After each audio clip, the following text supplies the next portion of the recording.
Well, good evening, ladies and gentlemen. Wow, that was difficult to say. Ladies and gentlemen, welcome to our live virtual watch party this evening. I'm your host for the moment, Chris Staudinger, with Pretty Gritty Tours, but also with the Heritage League of Pierce County. The Heritage League of Pierce County has agreed to host this event tonight, and so we are going to be watching a film produced by the Anderson Island Historic Society about the Johnson Farm. If you have any questions about Johnson Farm, well, you're in luck. They're all about to be answered by the film. The film is going to play, and then at 7:30, we are actually going to have a Q&A session with the writers, directors, filmmakers who put this whole thing together, members of the Anderson Island Historical Society. So if you have any questions, please feel free to give it to them. And I just put in the comment section is here as well. If you're ever interested in rewatching this or watching it on your own time, we're also going to be having this available on YouTube forever and always. The Anderson Island Historical Society has this up on their channel, and the link is in the comments below. So if you guys are ready, I'm going to go ahead and play the film. Please feel free to put your comments down there on YouTube or Facebook, and we're going to do our best to answer those questions, and hopefully we'll be able to redirect them to the directors and filmmakers here at the end of this. So if you guys are ready, here we go.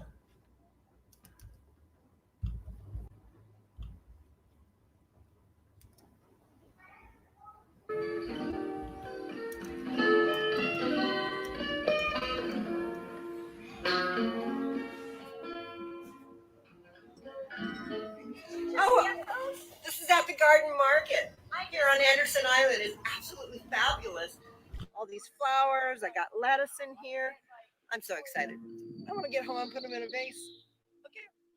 Barn other than hay. More of my time was in the chicken houses, cleaning chicken houses, and baling hay in the summer.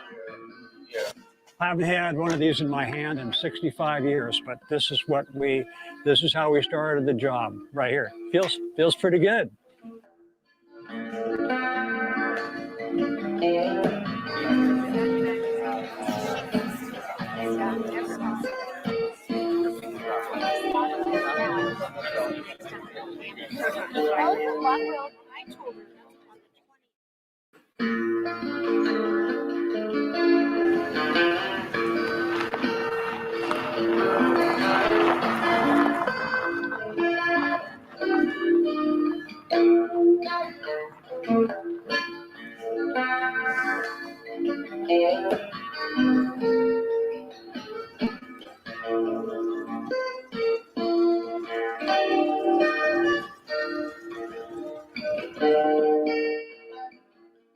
Look, Maya, this is the Johnson Farm.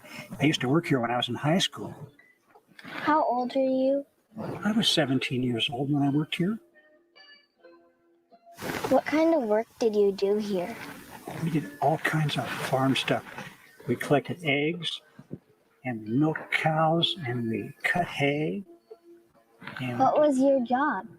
I had all the jobs. We had to collect eggs twice a day. Did you eat the eggs? No, we sold them. Well, Rudy and Oscar sold them. Who are Rudy and Oscar? Oscar and Rudy or Ruby Johnson. I know who they are, I think. Oh, Oscar Moody Johnson. And I'm not sure who he is. Are you sure about that? Pretty sure. Oscar and Rudy. Who are they? Oscar and Rudy were They were brothers here at the farm, along with their sister.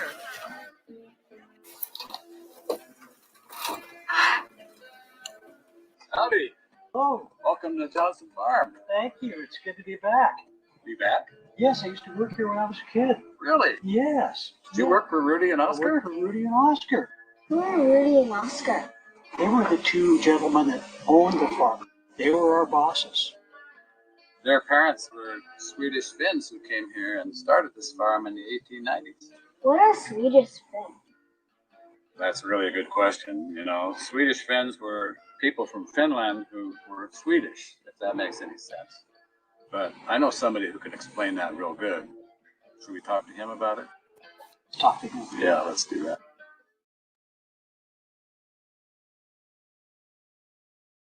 We're here today up in Seattle at the Swedish Club, and we're talking to our new friend Gunnar Damström, who is himself a Swedish Finn and has a lot of first-hand experience and knowledge about why a couple of young Swedish Finns might have left their country and ended up on Anderson Island. The Swedish minority, had they moved eastward from Sweden? What happened was around the Baltic Sea, there lived a Stone Age population. And they inhabited the coastline in Finland and the Åland Islands. But then came the Vikings and wiped them out. So for about 200 years, the coastline and the Åland Island were uninhabited. And then the Viking era ended. Swedish settlers, realizing the fertile grounds, moved from west of Stockholm to Åland and then gradually settling on the south coast and up north. Historically, Finland was not an independent country until after World War I. It was ruled for many years by Sweden until it was ceded to Russia in 1809. Gunnar told us how life was not all that bad for the Finns under Russian rule. The period under Russian rule started out really nice. When Sweden ceded Finland to Russia in 1809, the Tsar could at his will do whatever he wanted with Finland. He could have made it a western province, but he elected in his great wisdom to retain it as a separate nation. This was partly accompanied by some increased economic activities. The Finnish were renowned for producing pine tar. Pine tar was a commodity that was very highly priced. On the Ostrobotnian coast in particular, shipbuilding and lumber industry was very strong. And Her Majesty's Navy was very much dependent on pine tar to have their man of wars traffic the oceans. Then came the steel ships and the steam engines. That pretty abruptly ended the prosperous time in the Swedish-speaking area of Ostrobotnia and on Åland. There was no more need for pine tar. The people who had worked in the forests, pine tar and shipbuilding, and now all of a sudden they ran out of work, and there were very little prospects of improving on their situation. The coming of the railroad down to southern Finland, that made emigration easy. And then at the same time, the Finnish steamship company had been founded with a business idea to transport Finnish butter to the UK. So now with these ships that traffic year-round from the city of Hanko via Copenhagen to Hull, England, provided excellent facilities for emigration. The Russians really put no restrictions at all. All you needed to do was apply for a passport. It spread like they called it the America fever in Ostrobotnia.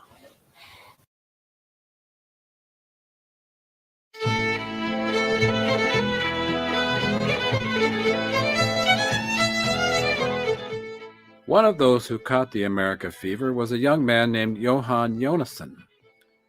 He was born in Permo, in the culturally Swedish area on the west coast of Finland in 1863.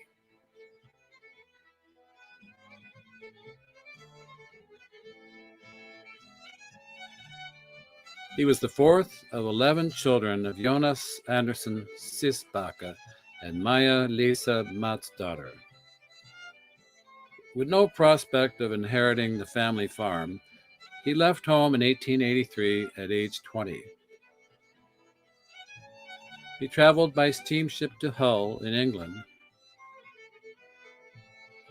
took a train to Liverpool, and boarded the ship Baltic for New York. We can only imagine how he must have felt leaving everything behind with no evident friends or relatives in America, no knowledge of English, and perhaps little more than the clothes on his back. He made his way to Minneapolis, where he worked various jobs, and in September 1885, he wrote to his family back in Finland, "I will henceforth be known as John Johnson," signifying his transition to a new life in America. In 1889, John left Minneapolis for Tacoma, Washington. Meanwhile, in 1887, a young woman named Alma Maria Bowman packed everything she could into a wooden trunk and left her home on the Åland Islands, an archipelago situated between Finland and Sweden. She was 23 years old. She traveled on the SS Vancouver to Halifax, and from there made her way south to the United States and traveled across the country by train. She reunited with her father, August Bowman, in Tacoma, where they joined the Swedish Lutheran Church. Later, her mother and brothers and sisters all joined them in Tacoma. John Johnson joined this church when he arrived, and on December 19, 1891, he and Alma Maria were married by the Reverend G.A. Anderson.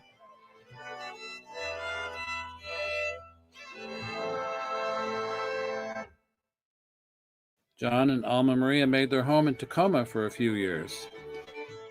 A daughter, Alida, was born in 1893, and a son, Johannes Oskar, followed in 1895. Tacoma had been transformed into a boomtown when the Northern Pacific located its western terminus there in 1873. But times were tough following the financial panic of 1893 and the subsequent depression. Fellow members of their church, Bengt and Anna Johnson, owned property on nearby Anderson Island. There they had established a woodyard and a dock from which they provided cordwood and water to fuel the steamships which plied Puget Sound in those days.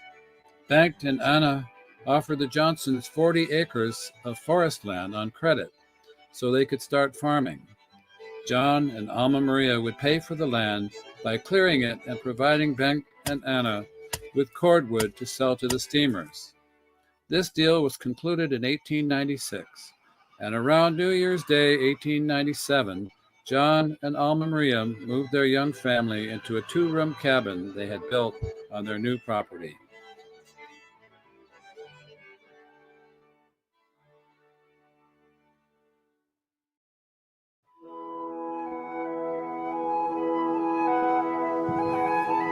As the years passed, John and Alma Maria cleared more land and built additional barns, sheds, and pens for livestock and poultry. They also added to their young family a third child, Ruth Marie, who was born in 1897, followed by a son, Rudolf August, in 1903. By 1901, through hard work and thrift, they had paid off their debt, and the farm became theirs. The children grew and attended school at the island's 1-room schoolhouse.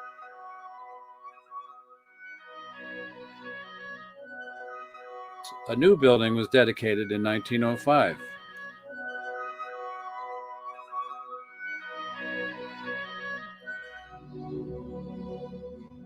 Tragedy struck when Alma Maria died in 1907 at the age of 43. Alida, the oldest, was compelled to drop out of school and care for her younger brother, Rudy, until he was old enough to attend school. It must have been a relief when John's sister, Kasia, recently widowed, arrived from Russian Finland in 1908 and lived with the family for several years.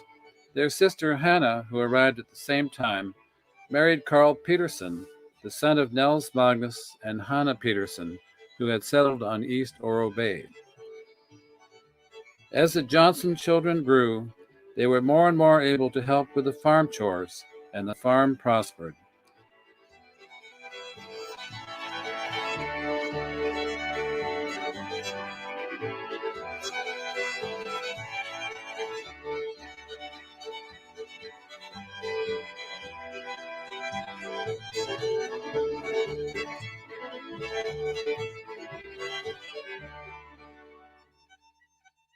typical entry in Alita's diary, dated July 1st, 1911, states, I did my Saturday's work besides plucking 4 spring chickens.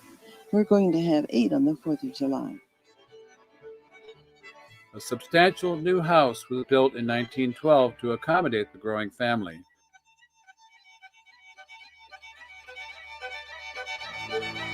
And John and his sons built a large pole barn in 1917.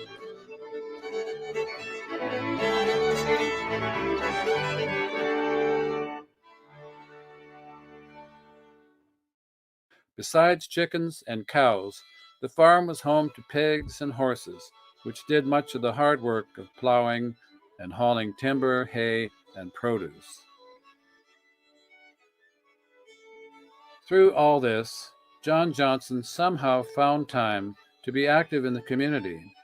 For several years, he served on the Board of Trustees of the Sunni Lutheran congregation of McNeil and Anderson Islands, and was sexton of the Anderson Island Cemetery Association, as well as clerk of the Board of Directors of Anderson Island School District number 24.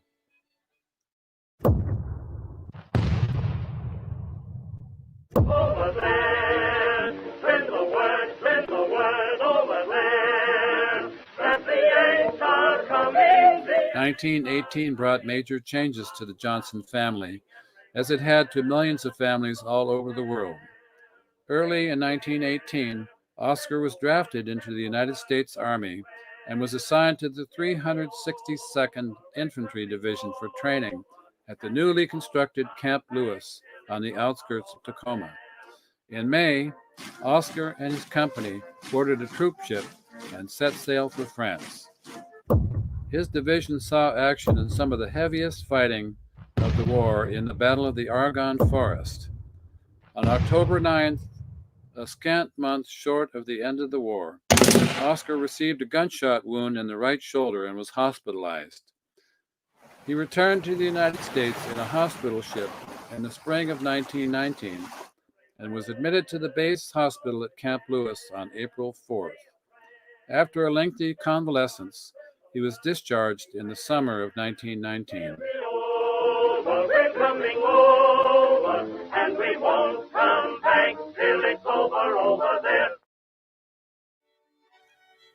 Through the years of Oscar's absence, teenaged Rudy served as his father's right-hand man.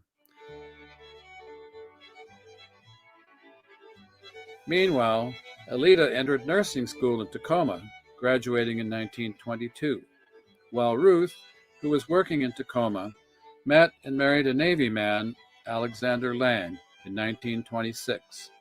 Their daughter, Alma Ruth, was born in Bremerton in 1932. Because of his injuries and partial disability, Oscar was entitled to vocational training as part of his rehabilitation.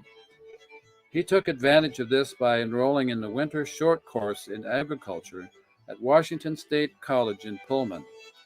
On January 2, 1921, Oscar boarded a Northern Pacific train for Pullman, where he registered for classes in plant and poultry production, soils, principles of feeding, dairy herd management, livestock judging, and accounting. He completed the course and returned to Anderson Island in the summer of 1921. It is not known whether John Johnson readily accepted the new ideas about farming that Oscar brought back with him from Pullman, but at any event, John died in 1924, leaving his 2 sons to carry on the work of Johnson Farm. The young brothers worked together for the next 50 years, gradually expanding the farm and adding new pasture and buildings as time permitted. In 1930, they built 2 of the modern Shoup chicken houses designed by George R. Shoup of the Washington Extension Service, and expanded their poultry flock to around 2,000 chickens. They managed the transition from horse farming to power equipment, acquiring tractors, balers, a light plant, and switching to commercially formulated chicken feed to boost egg production. Fisher's egg producer. I think this had a little something in it that made them lay more eggs than that. I don't know for sure, but they were very prolific.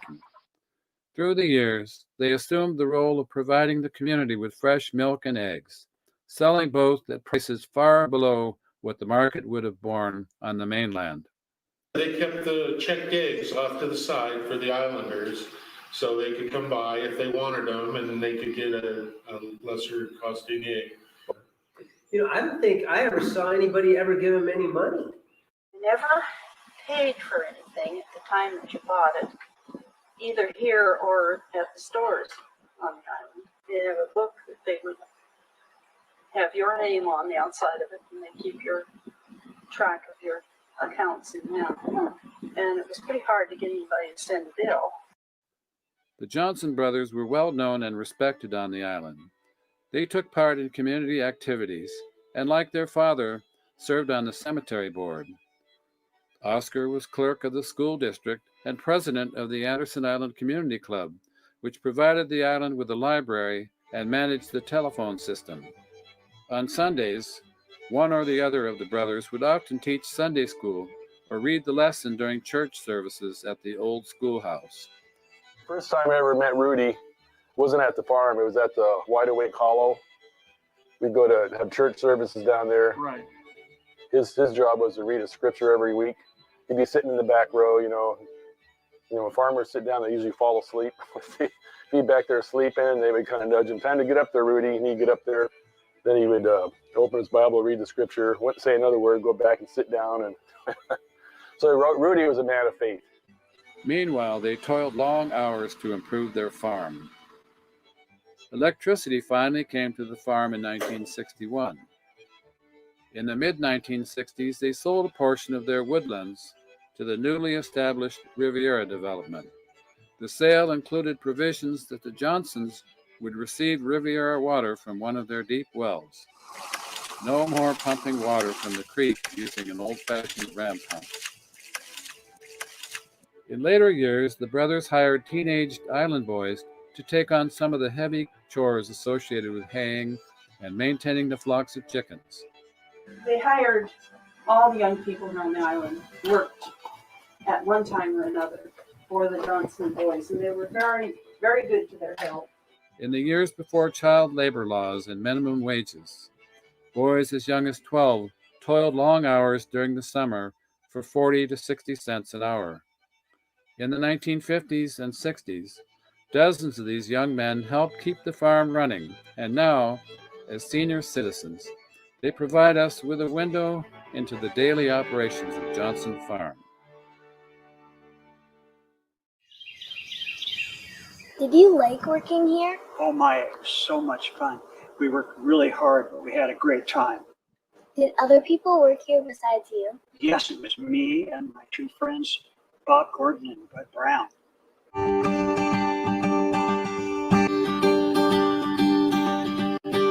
I was just a young boy, sweating in the summer's sun, yearning for shade and a tall glass of water.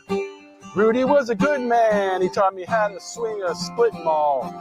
Oscar was a big man, he stood tall and strong, yeah.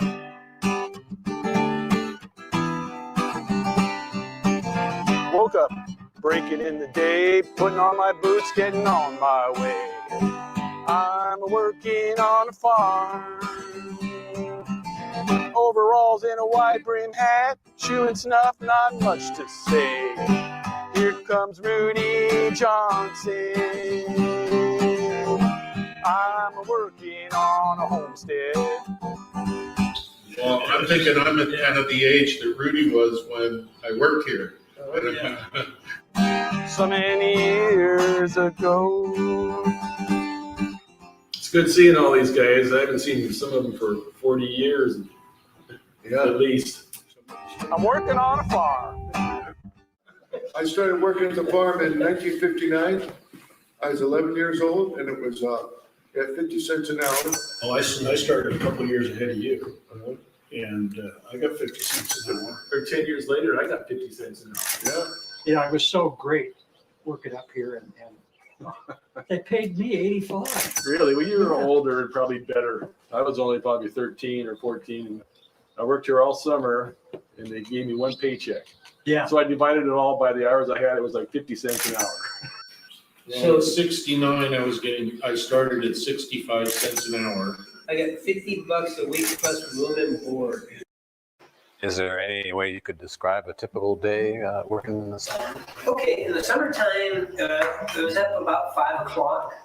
The first thing that I would do would be to start a fire in the wood stove, not only because that's how we warmed up the house in the kitchen, but that's where the hot water pipes ran through the back of the stove, so we wouldn't have any hot water unless the stove was going. After I got that started, I'd go to the woodshed and then refill the wood box in the kitchen. And then I would go down and milk 2 or 3 Jersey cows by hand. And after that, I had to bring the milk bucket up and bring it in the milk room, pour it through cheesecloth into the jugs.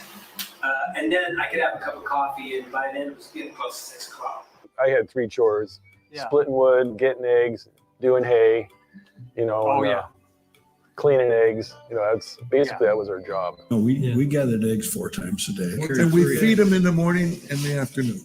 I did the same thing every day. You're on the farm. You gotta feed the chickens, gather the eggs, milk the cows, and then, simple life. And then repeat. We just did hay 2 weeks in the summer, hottest 2 weeks of the summer. That was brutal. You talked about cutting wood. Yeah. Every time there was a storm, some of those trees would fall on the fences. There's 2 jobs. One, we put a rack of chain around a tree, drag it up here to cut for firewood. Yeah. The second job was mending the fence. We put this fence in, then we take the tractor and stretch the wire and tamp the things down. And I came out here probably 15 years later. You're still there? Yeah. It's all tipped over and overgrown with blackberries, and that of all things just made me feel so old. Yeah, it looked like something out of history. In the afternoon, when I bring the equipment back, I had to grease the equipment, replace any of the blades that had gotten damaged, and then go down and milk the cows again, because you got to milk them twice a day, 7 days a week. And then when that was done, fill up the wood box, split a bunch of wood, and then it would be probably around 6:30. Well, the responsibilities they gave us, of driving the tractor, driving the car, driving the truck. I was 14 when I started my first year, 69, and I didn't know driving for nothing. Bob, he said, "You're going to have to know how to drive when you get to Oscar and Rudy's." And sure enough, they let me drive the truck, the car, the tractor. I remember one day he said, "I need some wood cut. Do you know how to cut wood?" I said, "Yeah, I'll watch my dad and I help him. We get wood on the weekends." Well, there's a little McCullough out there. Go grab it and take the trailer down and cut me some wood. And, they never showed me how to run it. I just went down there and started cutting. They trusted you and you worked on a lot of equipment. They would rely on me, I know, to get the right tool. You couldn't go to town and get parts and come back, that day. And when the baler would break down, you just got the tools out and you started working, and they would tell you what to do. And it's the basic for everything that, down the road, working with tools, working on the cars. How sensitive you have to be with a piece of equipment like the tractor and all that's coming of age stuff, when you're a kid Sure. at that age, all those experiences in your life, you never have had that, especially if you live in town. It was a good stepping stone for me, like Pat said, my first job working on a farm. They worked you hard. Yeah. It was, I can't try to carry that through the rest of my life. I've been self-employed my whole life. Yeah, those were the You just got to pick yourself up and put your boots on and get to work. Those were the last guys I worked for. Those were the last guys I worked for until about 5 years ago. I just been working for myself. And that's the only job I ever had where I was working for somebody was when I was working for Rudy and Oscar. Well, Bill and I were talking about coming up here, how it formed our lives, the way we're built, even the work that we do. Oh, yeah. And that was hard-ass work. I realized the impression that it left on me. My wife swears to this day that I got my work ethic working on this farm, because every place I've worked since, they've always commented, man, you work hard. But I had to when I worked for Rudy. I often hitchhiked from Fort Lewis to the ferry dock. I get my my bicycle right up here every morning. I used to take the boat. I took the boat across Amsterdam Bay. We'd walk up here and come in the back way down here and come down by the pond down here. Yeah, I did that the first 2 years. Yeah. When we walked, we'd carry home 4 quarts every night. I remember my mom telling me those clothes stay outside. So I'd get home every day and I'd have to leave those. I'd have to strip right there and by the door and leave those clothes outside. And then the next morning I'd come out and put them on again. Put them back on. Yeah. Why wash them? Yeah. Oh, yeah. Yeah. Exactly. Yeah.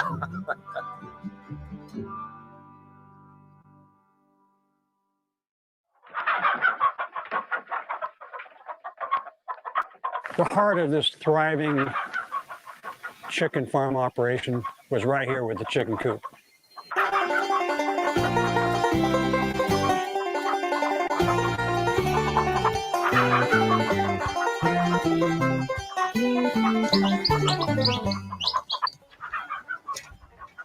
I haven't had one of these in my hand in 65 years, but this is how we started the job right here. Feels pretty good.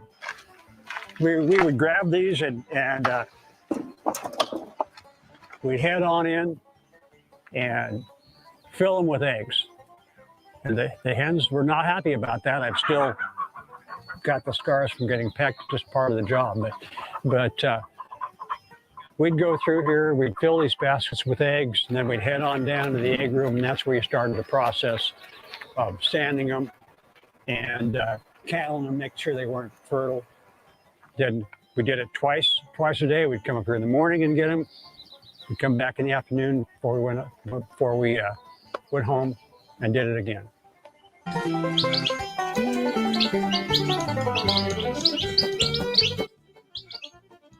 This farm represented an amazing cycle of life.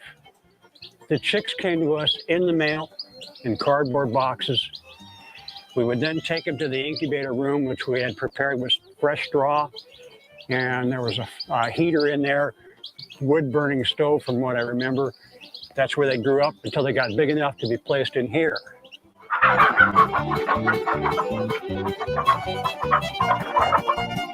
These hens would lay an egg a day, maybe 2. When we noticed that the troughs were getting empty, then we would fill the troughs up with this product called Fisher's Egg Producer. I think this had a little something in it that made them lay more eggs than that. I don't know for sure, but they were very prolific. And the room behind me was filled to the ceiling with Fisher's Egg Producer.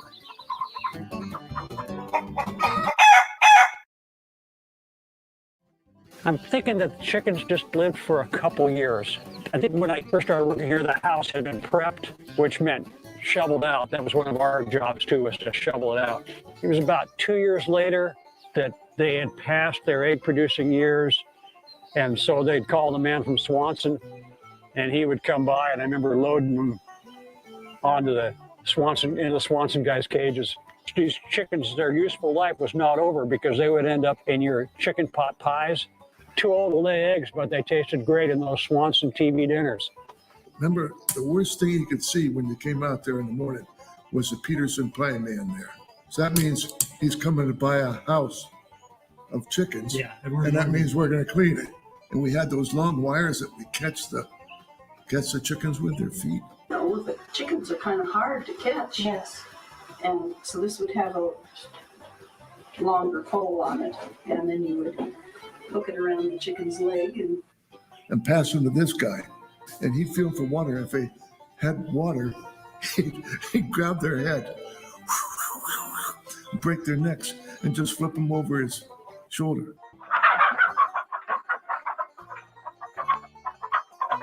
I remember coming down here with two baskets, like I said, twice a day, come to this door and walking down an aisle, there'd be chicken roosting, laying their eggs in these little compartments on each of these walls.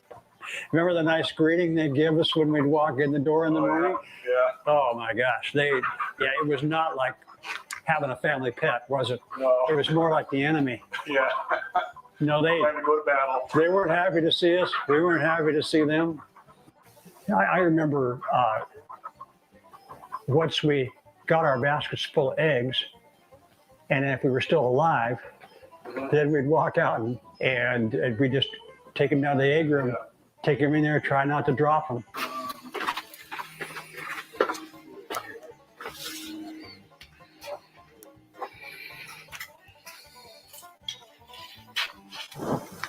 This old room looks just like it did back in '64. A lot of the gear is still here. This is amazing. We'd come in here with our eggs, and then the first step in the process was to make sure they weren't furled.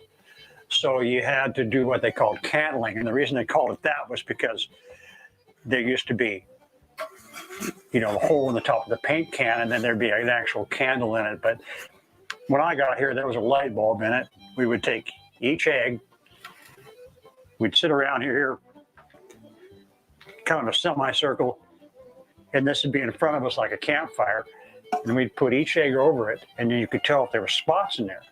If there were blood spots in there, then that meant it was fertile, and so we just have to chuck it. But if it passed that test, then we would sand it. This is before this egg cleaning machine came in the second year I was here. When I was real young, right after lunch, sometimes I'd go down there and I got stuck with Rudy. Oh, yeah. And he's sleepy and I'm sleepy and it's hot. And you just ate and you're sitting there and Rudy's going to sleep. He had a beat, he had a rhythm. Yeah. Oh, yeah. I know. And pretty soon I'm sitting. Yeah. And the worst thing to do is drop an egg into the bag. Well, there was a time where he was dating Lois, and he was so tired because he'd be up half the night visiting, and we'd sit down there and we'd start sanding, and he would fall asleep and he'd drop an egg. But we would sand it, candle it, and the egg cartons are still here. We would just judge for ourselves whether it was small, medium, or large, and we'd start filling up the egg cartons. And then the second year we got this newfangled machine, and this was great. You just put the egg in it, and the machine would sort it and clean it and drop it down into small, medium, large, and extra large. It was a great deal.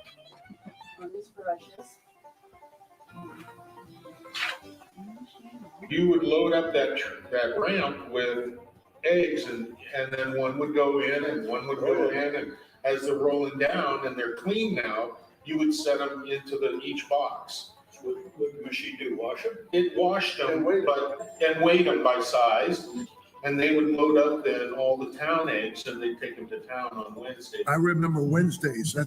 Wednesdays was when Rudy took the big truck and went into town.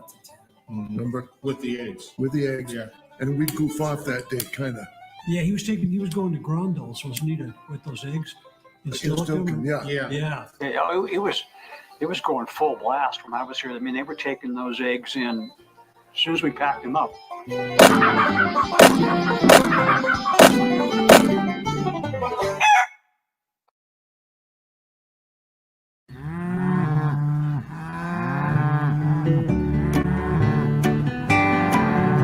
Maya, this is the old barn. Wow, what did you do in here? This is where the cows lived, and we took care of them. We made sure they had hay. We made sure they were milked every morning. We made sure that they were always happy.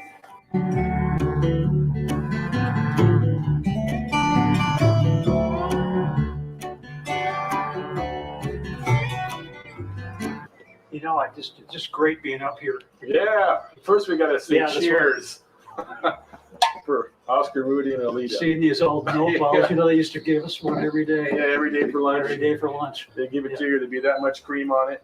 Yeah. You'd shake it up like a milkshake. Yeah. It's so good and cold too. Yeah, nice and cold, fresh, probably squeezed that morning. Yeah. Oh yeah. Yeah. No question. When I started here, they were milking 9. Really? Yeah. Well, they They had did it all by 39 hand. cows when we were here.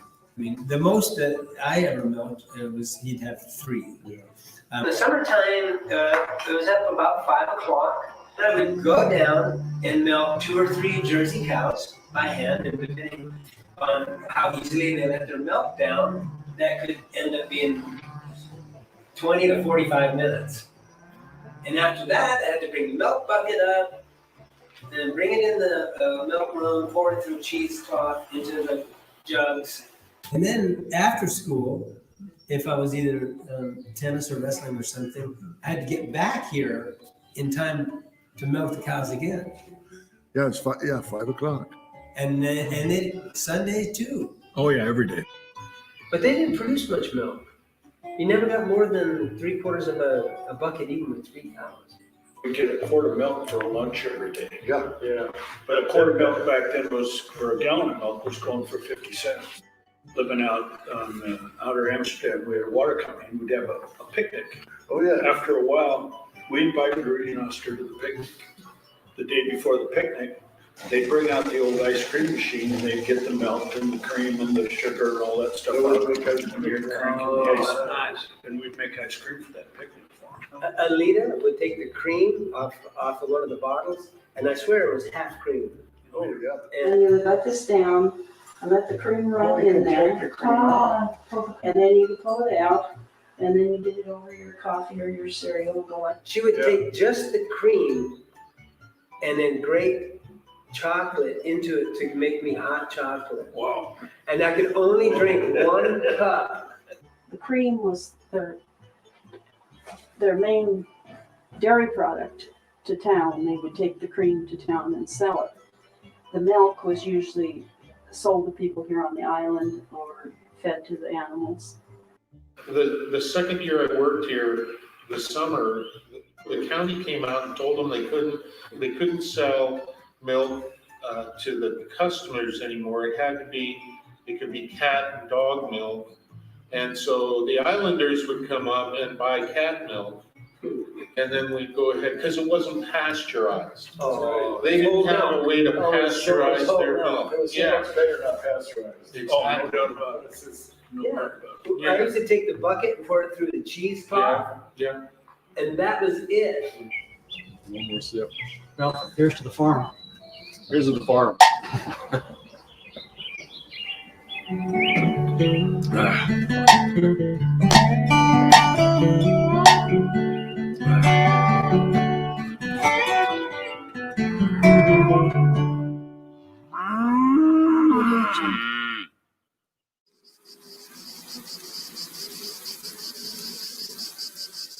What else did you do in here?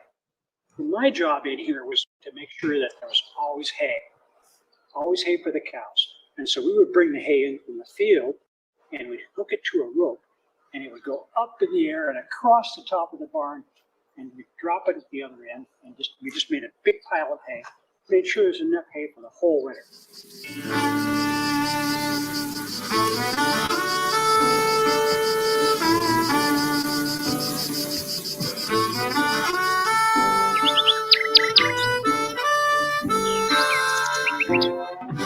The haying season usually began first, second week of July. Yeah. It's 2 or 3 weeks long. We just did hay 2 weeks in the summer, hottest 2 weeks of the summer. That's about as hard as I've worked. Yeah. Hoisting those bales up on the that old wagon. itchy hay, 85 to 90 degrees out. We hayed up here. We hayed the airport. Yep. We did the airport and we did that, the place out by Rick's out in Ora Bay. Then we did the place by the culvert there, going to Ora Bay. We did Lizzie's. We did Ivel's. Yeah. We did Gene and Lyle's place. I was 13 when I got to drive the baler, and Rudy put me down at the airport. I was there the whole day. You have the up and down of the tractor, then you get that baler with that arm, and the separate engine. And I got sick as a dog. I didn't realize it, but I just was woozy when I got off that tractor. The fumes? The fumes? No, just the motion The sickness. motion. Oh, yeah. Beat you to death. In the sun, just. Yeah. That was, that baler, that was brutal. And, I worked there probably 10 years after you did. This is a baler that Oscar and Rudy used back in I worked on the farm in 1969. We'd shoot the hay in through here. It would compact it, come back here, and then it would twine it up, and then just shoot them out. And it was atrocious for breaking down a lot. Rudy kind of mumbled a little bit. We fixed the baler wire and do a couple more revolutions, and he always got her done. Yeah. When he decided it was time to start, I'd have to start stacking, even if I had to drag him further. Oh, yeah, of course. Oh, yeah. He wasn't concerned about your comfort. I was relating earlier to the boys about when we'd bring the hay in from the field. You mow it, you rake it, you bale it, then you stack it in the field to dry. Then we'd load it on a trailer and bring it in here. Rudy'd be out there, and there was a big line that would go under the barn down the length here and up and over. And those big tongs back there. There's forks in there. Those big forks would go into the bales of hay. 8 bales. 8 bales. And Rudy, that was his job. Rudy, he liked to be the boss, He'd put him in there, and then he'd raise his hand to Bill, and Bill would take off with the tractor, and that line would pull the bales up. They click up there, and we had a little trolley, with a line on it, yeah. And they come up there and get on that rail, you can see it up there. And it goes shooting the whole length of the building, and then had a little 1/4-inch rope on it, you trip it, and the tongs would come out, and you drop the... You'd have to start in the back and drop the bales all the way in the back and start. Then once you got a load in, you'd have to start stacking the hay. Yeah. Then once you got it stacked, you'd go get another load and Well, do it as soon as you tripped it, the whole process started again out here, and we had to put the 8 bales away, which was easy.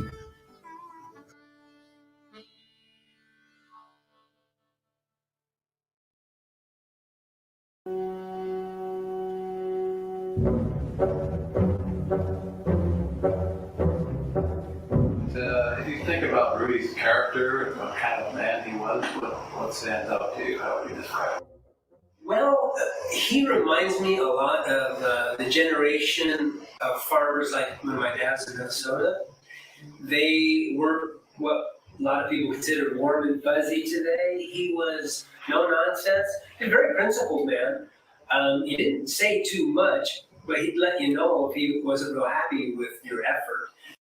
Rudy'd wake himself up snoring.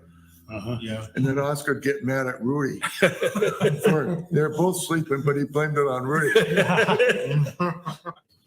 Rudy's expression when he got mad at you was, "Gosh, wish fish hooks, man." Mm-hmm. And he chewed snooze, and he'd say it so fast he couldn't keep the snooze in his lip, and he'd drool down his chin. "Gosh, wish fish hooks, man. What are you doing? Why do you do that? What's wrong with you?" And he'd drool down his tear, and have to wipe it away, and your face would get red. Oscar was the kind of guy that just kept quiet and did what he did. Rudy handled the workers as far as if something had to be done, Rudy always gave us the orders, and then Oscar would always give Rudy the orders. It came down. Yeah. Oscar was the boss. Yeah, he was the boss, and then Alita would come out, and they would all shift one spot. He was the boss when she was. Oh yeah, she was. She was in charge. Oscar was definitely the boss. He controlled the farm. They were both had very few words to say throughout the day. Unless they wanted you to do something, they'd say something. Otherwise, you just work. They would get a little angry at each other occasionally, but not much. Yeah, Oscar had that voice like, "Oh, Yeah. oh, what are you boys doing?" He had a big presence. Oh, you did? Oh, yeah, yeah. Scared me. Yeah. As a little kid. Oh, yeah. Rudy is a God-fearing man that had his principles, But I think that back then, that was when guys didn't tell their kids, "I love you, son." It was more of a. Well, these are Finnish guys. Yeah, these are tough guys. Yeah. So they had a tough guy image, but there was a softer side to them too. Sure. Those two guys were good guys. Oh, yeah. They were. They were what they were. Yeah. But they were good guys. You won't find two better guys. Whoa, whoa, what are you boys doing?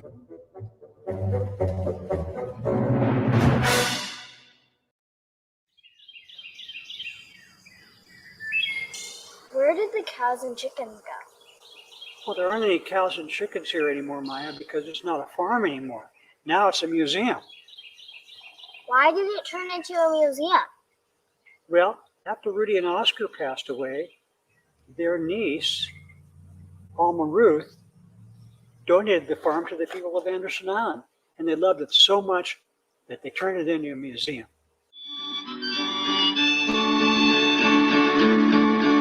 Come gather round, people, wherever you roam, and admit that the waters around you have grown. Just as the 1960s are considered a period of social and cultural upheaval for America, this decade also saw unprecedented changes come to Anderson Island. The times they are changing.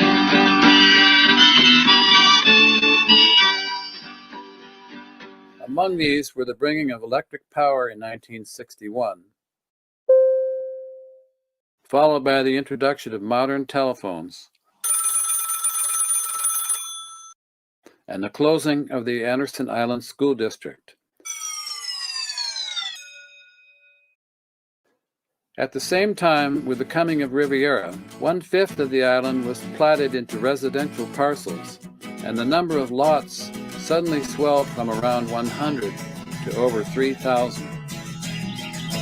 They paved paradise, put up a parking lot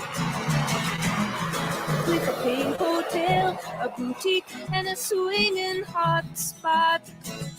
Don't it always seem to go that you don't know what you've got till it's gone? They paved paradise, put up a parking lot. As young people raised on the island continued to gravitate to the mainland and the local population aged, the collection of small dairy and poultry farms which once defined Anderson Island dwindled practically to extinction. Oscar Johnson passed away in 1969, leaving Rudy to carry on the farm with the help of a few young men. The last of the chickens made the trip to Swanson's in 1970, and the community's last dairy herd dwindled to a few elderly cows. The egg farm part of their life when Oscar was still alive kind of ended, I think, after Oscar passed away, even though we still had a few chickens, maybe 100 chickens. It wasn't like it used to be. The community reacted to these developments with a mixture of enthusiasm, resignation, and alarm. With characteristic foresight and resourcefulness, they formed a park and recreation district in 1968 to take ownership of the island's iconic one-room schoolhouse and the surrounding woods.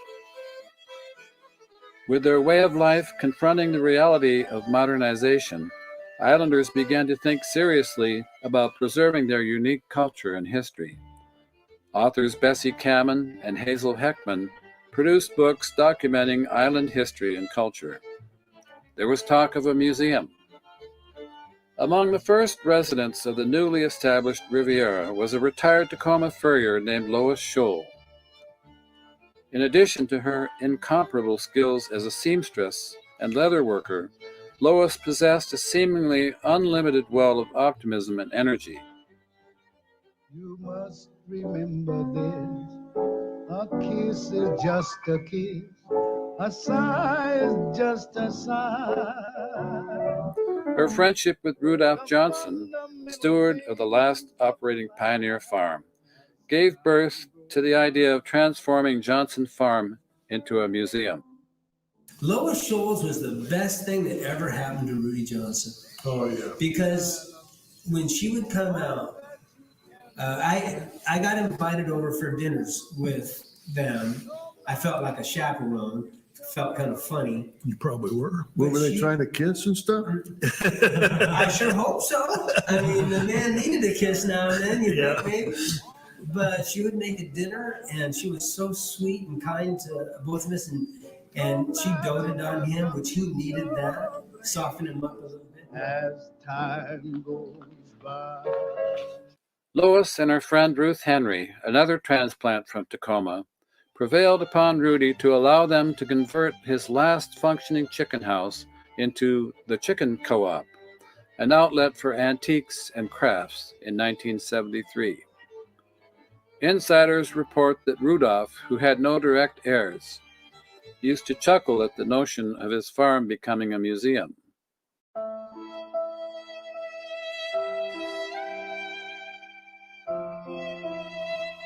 With Rudy's passing in early 1975, enthusiasm for the establishment of a museum took root in the entire community. A series of public meetings revealed support for the creation of a historical society with the purpose of acquiring and preserving the farm.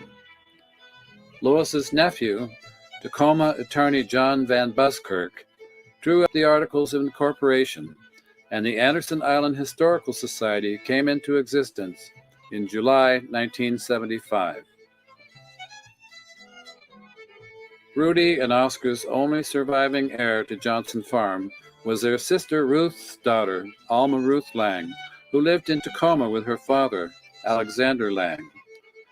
Born in Bremerton in 1932, Alma had moved around the country with her parents before returning to Tacoma following Ruth's death in 1962. Alma Ruth and her father visited the farm every week to assist Rudy and Oscar with their chores. Well known to the community, Al and Alma Ruth were intrigued with the proposition that the farm become a museum dedicated to honoring the memory of the Johnson family. After discussions with leading islanders, they made the decision to donate 7 acres, including the original homestead with its collection of outbuildings, to serve that purpose. Their gift was acknowledged at a community dinner in October 1975 with the proclamation of Johnson Farm as a museum dedicated to island history and entrusted to the care of the Anderson Island Historical Society. In addition to Alma Ruth's original donation, John and Karen Parks have donated approximately 20 acres adjacent to the farm. This parcel includes forests, meadow, and wetlands, nature trails, and a pond. In early 2019, we visited Alma Ruth Lang at her home in Tacoma, where Aidan Avey, a descendant of the pioneer Eckenstam and Osling families, asked her about her childhood memories of the farm.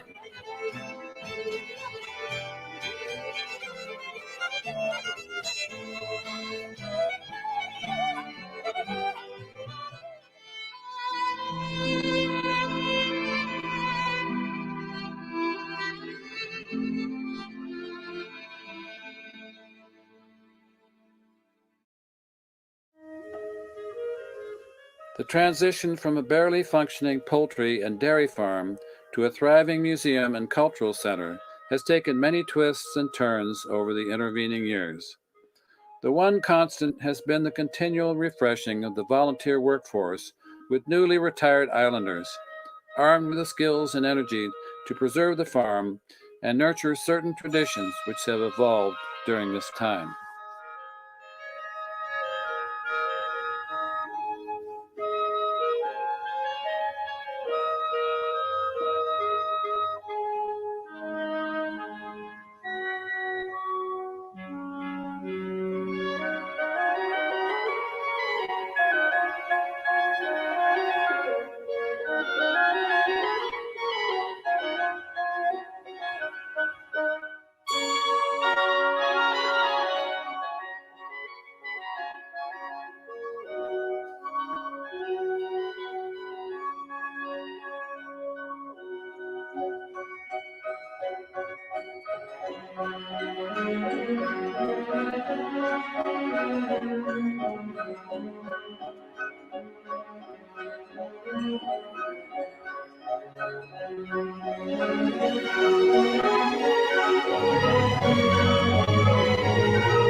did they use this museum for? Well, now there's lots of things that go on here, Maya. The Islanders make a lot of good use of this museum. There's a beautiful archival building that shows the history of the farm and has lots of the old things that were used on the farm.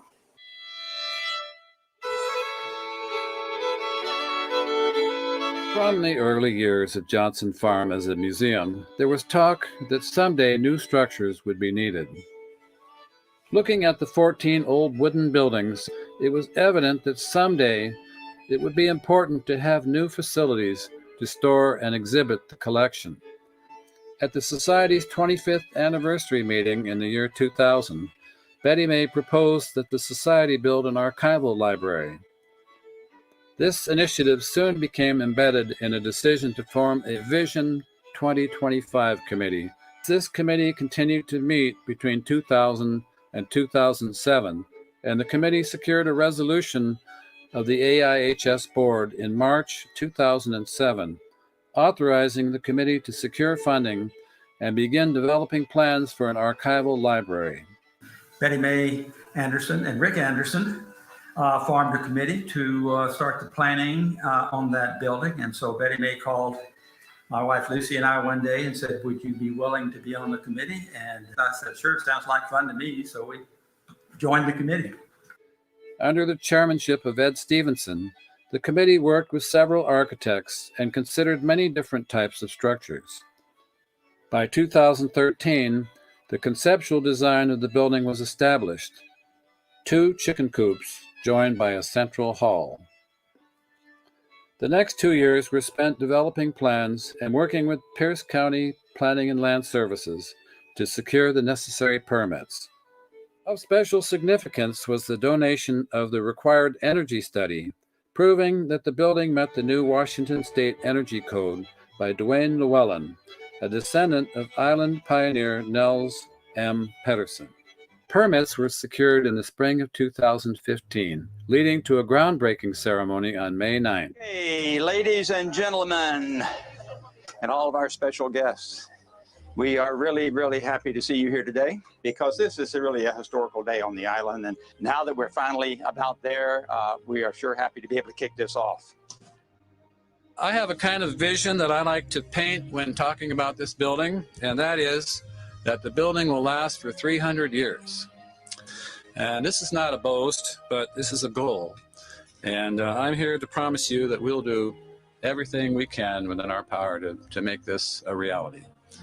We started the actual work on site the day after the groundbreaking. The very next day, whites showed up here with their bulldozers and started scraping all the grass off of the site and leveling it up for us. Clearing of the site began in earnest the next day, and the foundation was in place by the end of June. A skilled volunteer corps was recruited under the leadership of project manager Ed Stevenson and superintendent John Larsen. I came to the groundbreaking ceremony, and it was going to be like a barn raising, and I could be involved in it. You know, they just wanted volunteers, and I was just more than willing to be part of that. I had no idea to what extent my value would be, but I enjoyed every minute of it. Thousands of hours of construction labor were logged by these men and women. Well, we have at times as many as 25 workers on the site helping us, and other times we had 3. And so one of the big chores always was rounding up workers to be there every day because we worked every day. The average age of the group, probably 75, yes. And every day we had a plan with John Larsen helping us with his job as the site superintendent. When we started the building, the archival building, Lucy enlisted a big group of ladies who came down every day and brought soup and sandwiches for the crew so that we could have something to eat. Local contractors made impressive donations of time, equipment, and materials. The floor slab, 4,900 square feet, was poured in July, and the concrete walls were completed by the end of September. These walls are 14 and 1/8 inch thick. You have an 8-inch thick concrete building in between those two wooden stud walls. The amount of expertise that everyone brought to the project, it was constantly amazing. Roof trusses arrived in September of 2015, and by year's end, the roof sheeting was in place. All in all, it was a very good project with very, very little incidences of anyone getting hurt. Through the early months of 2016, the roof was installed, and in the spring, the walls were insulated and the exterior siding was added. It wasn't until we really put the siding on the building and the roof on the top and people were able to come in and see what we were doing that the majority of the people, I think, who had been against this project kind of got converted over, because it is a beautiful building. The interior sheetrock, donated and installed by Sessler Corporation, was completed in the summer of 2016. We all see it when we come to this building, and that is all the landscaping that was put on the outside to beautify this whole area. And there are hundreds of trees and bushes that were put in, and a 37,000 pounds of blocks that were put around the edges that formed the wall around the landscaping there. Jane Brokenberger and Jeannie McGoldrick designed and did most of the landscaping that we have. The decision to clad the interior in soft, weathered boards, advocated and underwritten by Dave and Jeannie McGoldrick, was a significant turning point in defining the building's role in the community. On January 19, 2017, the Archival building final inspection was approved and an occupancy permit was granted. The next day, the annual Anderson Island Art Show was held in the main hall. It was immediately apparent that the building could serve as much more than a facility for storing and displaying archives. The main room, dedicated as Stevenson Hall, in honor of the contributions of Ed and Lucy Stevenson, seats up to 200 people. Adjoining Stevenson Hall is the McGoldrick Library, which houses the Historical Society's collection of books on island and regional history. During construction, the workers frequently encouraged one another with the pledge that they were constructing a 300-year building. In its brief history, the Archival building has hosted community events of all kinds. By the time we finished the building, we had in both grants and donations from islanders and previous islanders that we had all of the money that was necessary to completely pay for the building. So we ended up with no debt, no residual debt at all. It's all paid for.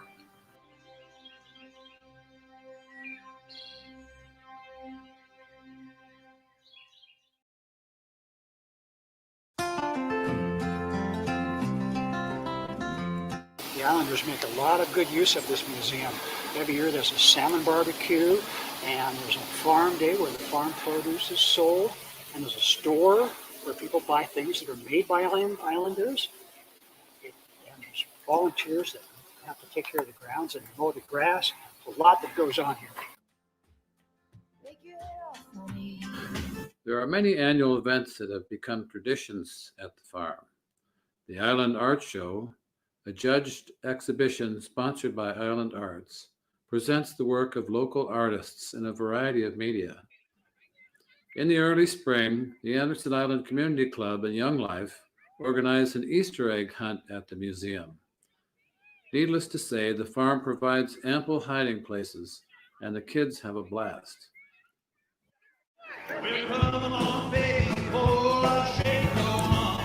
The first Saturday of May has in recent years brought island musicians to the Archival building for a spring concert, presenting original as well as traditional band music. The programs include everything from bluegrass, folk, and country to hardcore rock and roll in one high-energy evening of foot stomping, hand clapping, and dancing, sponsored by and benefiting the Anderson Island Association. Farm Day is held on the Saturday of Memorial Day weekend with an open house, a market with sales of crafts, produce, and baked goods, games, and booths representing other island organizations. On the Saturday closest to the 4th of July, the delicious smells of flame barbecued salmon and ribs draw big crowds to the annual salmon and rib bake. Live music on the farmhouse porch, rides in the museum's Model T, kids' games, and a silent auction provide the entertainment for a tradition that dates back to the boat club's salmon bakes of the 1950s. A popular tradition dating back to the 1990s is the outdoor concert presented in early August by the highly acclaimed Tacoma Concert Band. Their repertoire covers a vast range of pieces arranged for big bands. The community brings picnic dinners and refreshments and sits on chairs and blankets around the outdoor stage erected at the north end of the museum. A similar outdoor concert has sprung up in August, where the musicians who presented the spring concert perform a summer concert.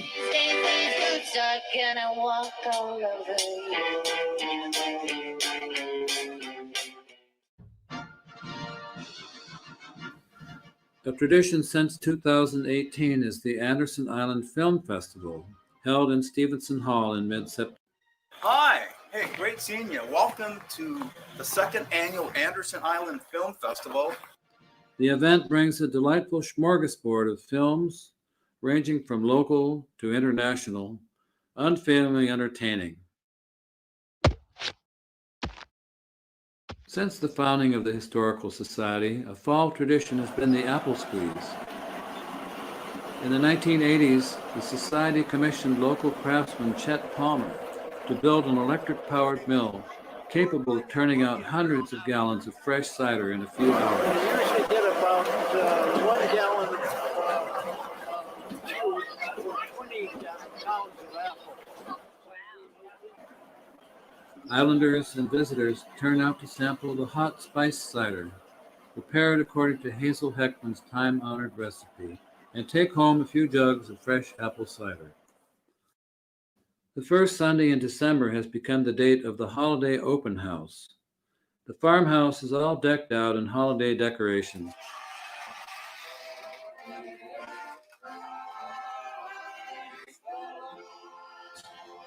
A team of bakers gathers to make traditional holiday cookies and authentic Scandinavian lefse, and the hot spice cider makes another appearance.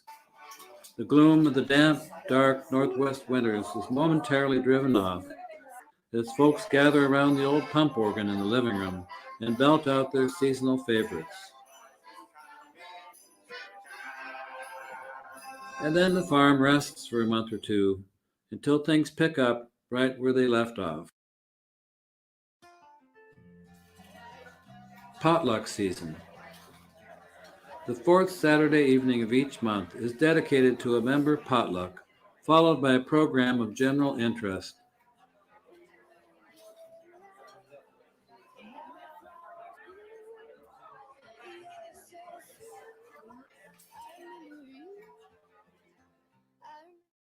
Give me a piece of land, I'll show you what a man can do with a little hard work, a good strong back. On summer weekends and most holidays, the museum is staffed by a team of docents who guide visitors around the farm and share stories of the days gone by.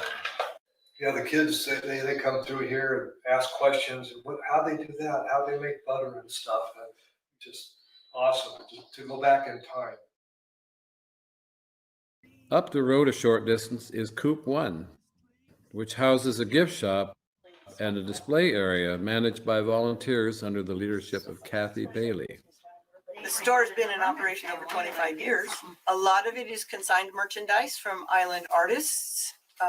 Then we fill in with locally made merchandise that we purchase. The other end of this building houses a display dedicated to Anderson Island's one-room schoolhouse, affectionately known as Wide Awake Hollow. In an adjacent building, Coop 2, the American Legion has established a display honoring the military service of Islanders. This building also houses the lowest show room, which includes a commercial kitchen and a lunchroom where volunteers are served lunches on Wednesdays. Coop 2 also includes an area dedicated to domestic displays, including kitchen appliances, washing machines, and housekeeping articles from over the years. Give me a piece of land. We have 32 gardens, and I have fantastic gardeners this year. We pick first thing in the morning $4 so that for a everything's head of pretty lettuce. fresh. Maintenance of the farm and museum is a year-round affair. 20 acres and 15 buildings. To maintain a farm status, we have the orchard, and then we've got the field down here that periodically we hay. The work parties come in once a week. You get anywhere from 10 to 16 people. Accomplished by a team of volunteers who lovingly care for the vintage buildings and grounds, mindful of the importance of preserving a living monument to a former way of life and the pioneers who established it. Give me a piece of land. I'll show you what a man can do with a little hard work, a good strong back. Well, Maya, come on, we're going to miss the ferry.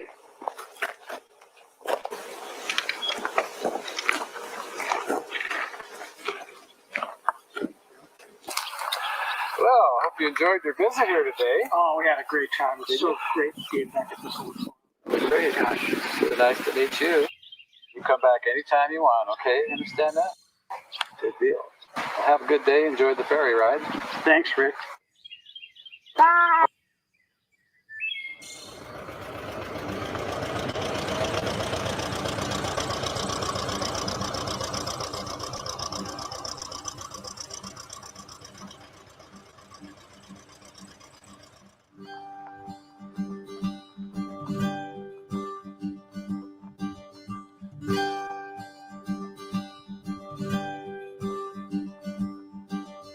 Well, I was just a young boy, sweating in the summer sun, yearning for shade and a tall glass of water. Rudy was a good man, he taught me how to swing a split ball. Oscar was a big man, tall. Years. Yeah. So, when you talk about the cream, and I can remember my dad, Mom would make him a wild blackberry pie, about like that. And he'd take and cut a chunk out like so and put it in the bowl, and he'd take out 2 or 3 quarts of milk, depending on how he felt. And take a knife, because you'd always have to run a knife around the top after it had been refrigerated, because the butterfat would sit right there on the top to get it to pour. And he'd pick the butterfat out, put it in there, and then pour the cream out, and do the next one, pour the cream out. That was his form of ice cream without the ice in it. Just stuff you did back then, And every once in a while.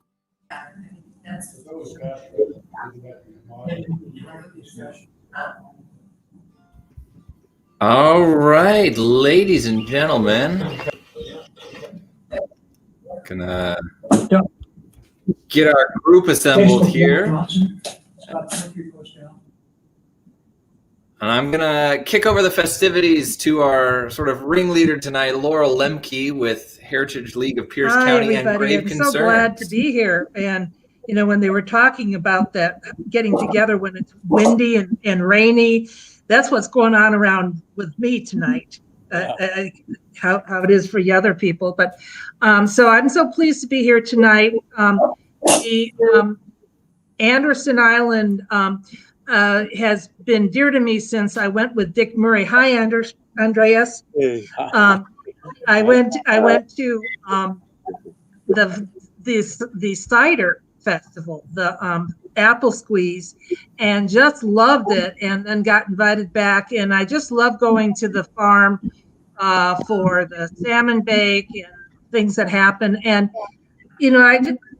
I've bought books, but the particular film brings so much information together, and I'm just so glad we're able to share it with people in Pierce County and beyond. And so I've wanted to have it. So anyway, I'm just very excited to have you all here. And I thought we'd go around and have the folks that were involved in the film introduce yourselves and tell us how you're involved with the society and the film, and also how long you've been on the island. So Bob, would you start us off, please? I'm going to have Diane call Paul. Hey, Diane, call Paul. Tell him to get in here. So did you ask me to start? Yes, Bob, please. Okay. All right. So I'm Bob Bedoll, and I am president of the Historical Society. And I've been president for the previous 4 years. I have one more 2-year stint here to go. I've been on the island on and off for probably 20 years. And on this particular film, I played the role, my primary role, I think, was editor. I was the primary editor on the film, as well as one of the cameramen. So I had a great time making this film. I was fortunate that John and Rick, who started this out, let me join because they needed someone who could remember to keep the camera batteries charged. Oh, so that's why they let me on. But I really enjoyed it. I haven't done any film editing since high school, so this was great fun for me, though very time consuming. And I'm really glad with the way the film turned out. And I think we have John and Rick to thank for that. John, would you like to go next? Sure. I think we showed up. My mom married Walt Johnson, who grew up out here, and so we came as a result of that marriage, and that was about 1964. So I've been out here on and off since about 64. And my role in this endeavor was I'm labeled as a producer and director and a photographer. Well, wonderful work. Thank you so much. Rick. Hi. Yeah, I've lived on the island about 50 years now. I've been involved with the Historical Society since the very beginning, back in 1975. And it's been a lot of fun. It's you can see from the movie that it's a great endeavor. It's a wonderful community, and we all have a lot of fun. And, it's a great place, as you mentioned. We all love our island, and we love our museum. Thank you, Rick. And Walt. Yes, hello. Well, Mr. John Larsen came to me one day with this idea for a movie, and I just thought it was a great idea. I thought it'd be a great, fun project. And I said, God, this is great. Count me in. And John got together with Rick Anderson, and they got together with Bob and made it happen. And it was so much fun. I had a great time. I could have used some maybe acting lessons, but still had a great time. And are you part of the Historic Society, Walt? Yes, and I'm one of the workers on the farm. One of the guys who worked on the farm in the mid '60s, and we just the lure of the farm is just something that's really hard to explain. But we just dropped everything in Seattle and just came over to work on this work at this magical place, and just it was just great. And so you you're a part-time islander for how long? Since 54. Since 1954. Okay. Well, that's a long time. Yeah, and part of it's full time, I mean, gone, 4 or 5 months at a time.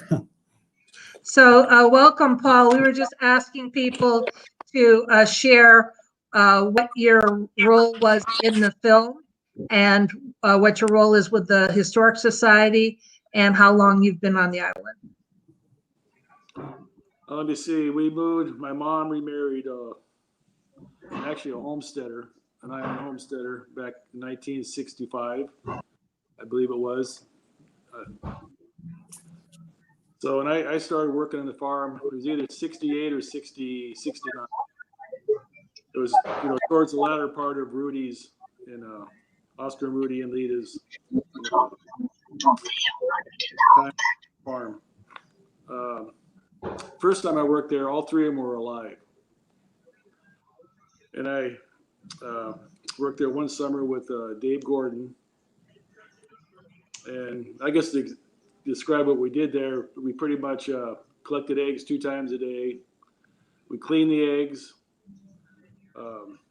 shoveled manure out of the stalls. And if there's never anything else to do, we always had to split wood. I probably spent 2 hours a day to split and kindling. They had to feed that little tiny cook stove, that's how they heated their house. So they just had me split and kindling all day long. So yeah, and then you had a role in the film with the music. Yeah. Well, the last thing typically on the farm, the month of July was kind of dedicated to getting hay. We'd spend the month getting the hay in. Yeah, I guess I wrote the song that was in the movie about Oscar and Rudy's farm. And when did you write the song? Well, actually, I started it probably 2 or 3 years ago, and I brought the idea down to a guy named Walt Johnson. I just had kind of a chorus, and we kind of messed around with it. And I kind of forgot about it, and when this farm issue came up again about the Archival building and doing this film, I kind of resurrected and I finished it. Yeah, nice. Yeah, and Walt was also involved in the editing with the film. Yeah, Walt. Yeah. Is he on tonight? No. He declined. I tried to get him to participate, but he said no thanks. Thank you, John. So can somebody tell me how and when the idea for the film was conceived? And was there another film that was a model for it? Would you be able to answer that, John? Well, I had the idea because I knew Paul worked there and I knew Walt worked there. And the initial idea was the title could have been, when I was a teenager, I worked on the Johnson farm. And I thought it'd be a simple kind of a walk through the farm, sit down, walk through with these two guys describing, what they did when they worked there, for the Johnsons. And then I think maybe I brought it up to Rick Anderson. Anyway, it kind of evolved. And then I think that the Historical Society had a parallel idea. And maybe Rick should refresh my memory. And anyway, the two ideas came together, I think. And then we went from there, and then it evolved. I remember the first time we got together, and I had my idea of these two guys talking about working on the farm as teenagers. Rick said something like, "Well, I think the film ought to start in Finland." I go, "Oh, it's going to get bigger." Yeah. Anyway, that was the kind of the genesis of it, and then it got bigger and bigger. Yeah, because I thought it had started. And then we tried to seek out more than just Walt and Paul. Then we tried to recruit other people that worked there, and we got most of them. The main person we missed was Bob Gordon. He regrets not being part of it. He had some kind of retirement party that was really important that he had to go to, so he chose to go to his retirement party instead of coming to that barn interview. Yeah, well, it seemed like when we talked before that maybe the oral histories were really what helped start it and led to it. And how far did people come to? How far away did they come to this interview? Not very. I think maybe Walt Johnson came the furthest. I think Pat's from Gig Harbor. Yeah. Norquist. Where does he live now? Gig Harbor. So they're all still Washingtonians. Yeah, nobody had to travel far. Okay. Nothing. And I'm glad that they did show up. I think it would have been not as good without them. Yeah. I'm really thankful they showed up. Yeah. Well, and the fun part was when people were sharing how much they made. Yeah. And who came up with that? You came up with that idea of that like cha-ching, the cash sound. Was that you, John? Oh, I think that might have been the film editor. Oh. That was Bob having a good time. Yeah. And I also liked when all those milk bottles showed up. Yeah. That's Bob. I'm glad you like that because my wife kept telling me how stupid it was. Well, I think part of it is I think this film, and a lot of people were saying the comments we had when the film was being played about what hard work it was, how much there was to do on the farm, and I think it's just such an educational piece, and that I think it'd be very entertaining for children to see that. Yeah.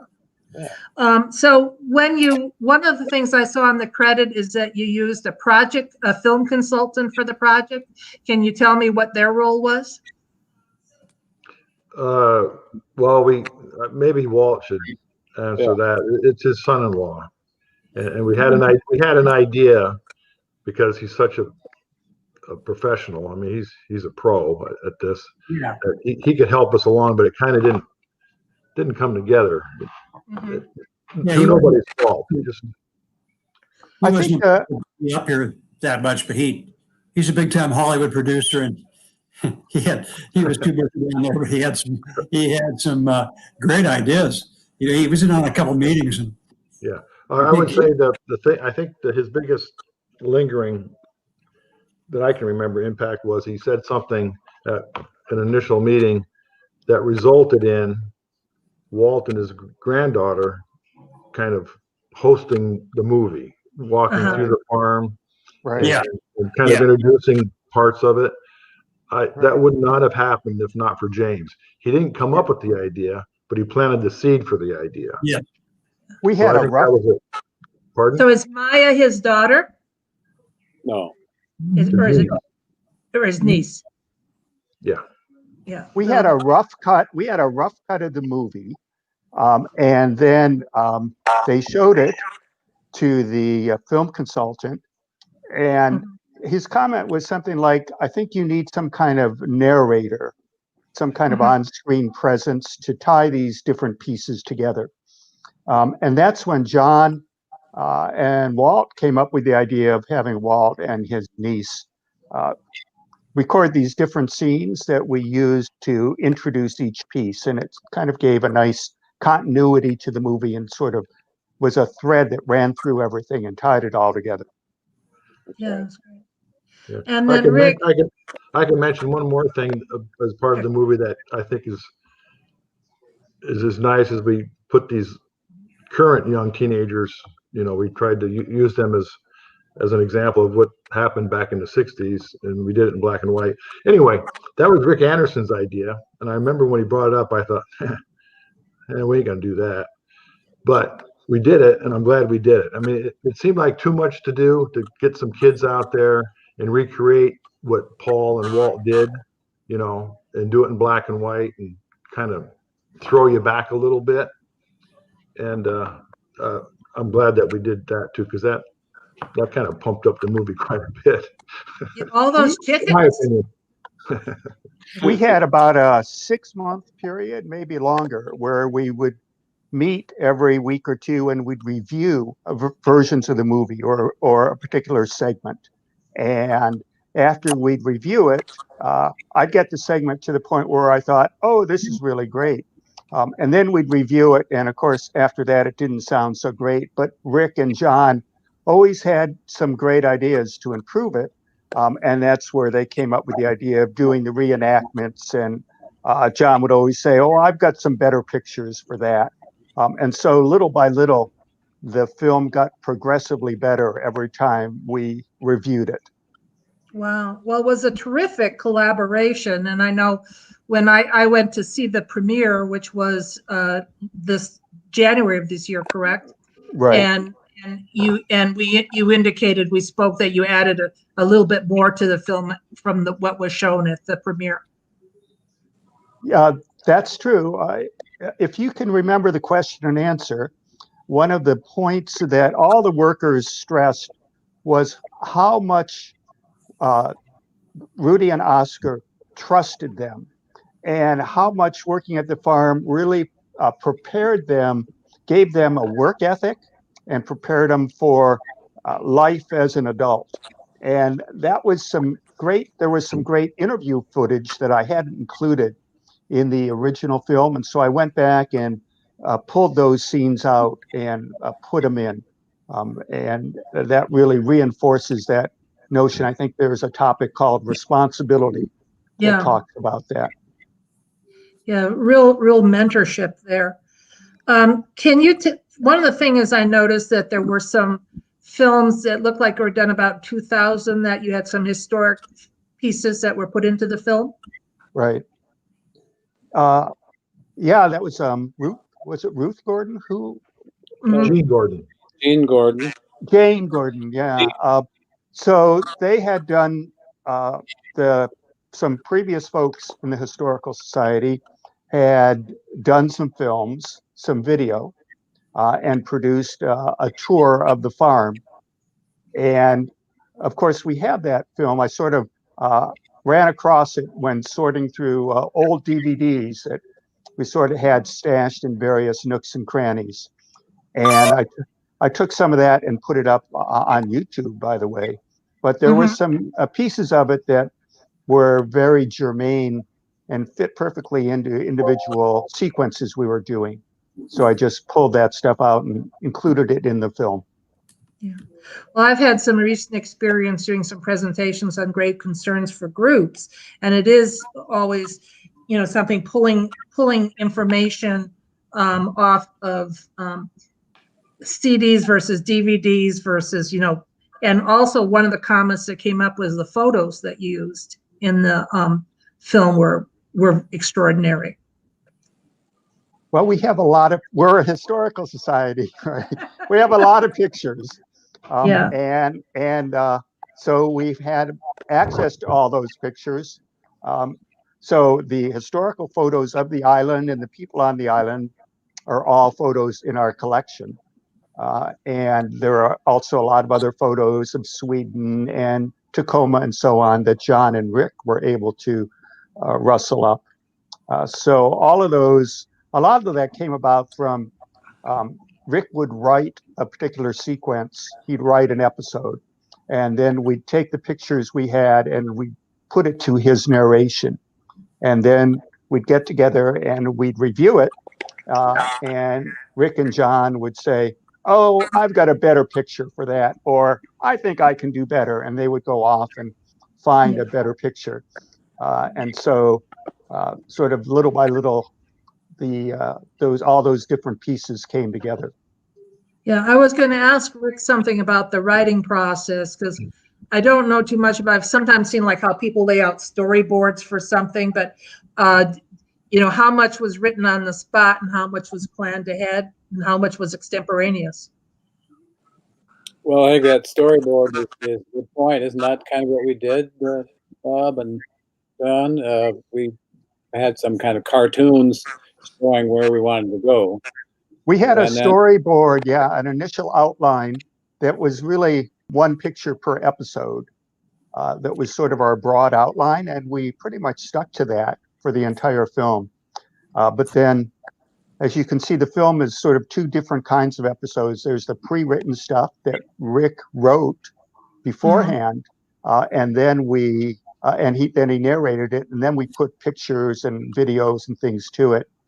And then the other piece is where we took the interviews and over a period of probably 6 or 9 months, carved those up into segments that made sense and held their own. Thank you. Can you tell me some of the challenges of editing?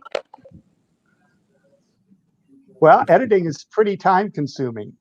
I suppose one of the biggest challenges is it takes a lot of time to edit something. There's probably like 1,000 hours of editing in this, but it's a lot of fun. So I enjoyed it immensely. There are two different pieces. As I said, there's the pieces that Rick wrote, where the challenge was finding the pictures and videos that would go along with Rick's narration. and then finding any appropriate music to go with it. The other challenge, and probably the bigger challenge, is where we had all the interviews. We probably had 5-6 hours worth of interviews on multiple cameras, and it was a lot of it was very particular, had a very particular subject, and a lot of it was just sort of stream of consciousness of 6 guys just getting together and thinking of random things. And so I remember one of the things I did is I went through and I made sort of a table of contents of that interview. And then we would watch it, and then we'd come up with ideas of how to group, how to come up with subjects where we could take interview pieces and group them together. I think Walt Johnson came up with the first idea, which was a day on the farm. And so I pulled pieces of that together to show what really was like working on a farm, which is people don't realize how much hard work there was, and how much you do before you can have that first cup of coffee. And then from there, we came up with the idea of the egg farm, because we had so much footage we had taken about the eggs. And so I tried to pull all that together into something that was coherent. And then we came up with the idea of the milk. We had the dairy farm and the hay farm. Those are all the ideas that evolved over the course of several months. And it was a matter of trying to find the right pieces of the interviews. So one of the biggest challenges is when you watch the interviews over and over, you remember certain lines. And then you think, oh, I know the perfect segment of interview that should go right here. But then you have to go back and find it out of 6 hours of film. And that's that's kind of a challenge.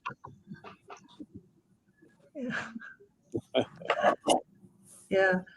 So I wanted to know with Paul and Walt, what you learned when you were doing the interview, what you learned during the sharing that was there. And then I also, John, did you work on the farm too, or no? Did you work on the farm too? I did not work on the farm. No.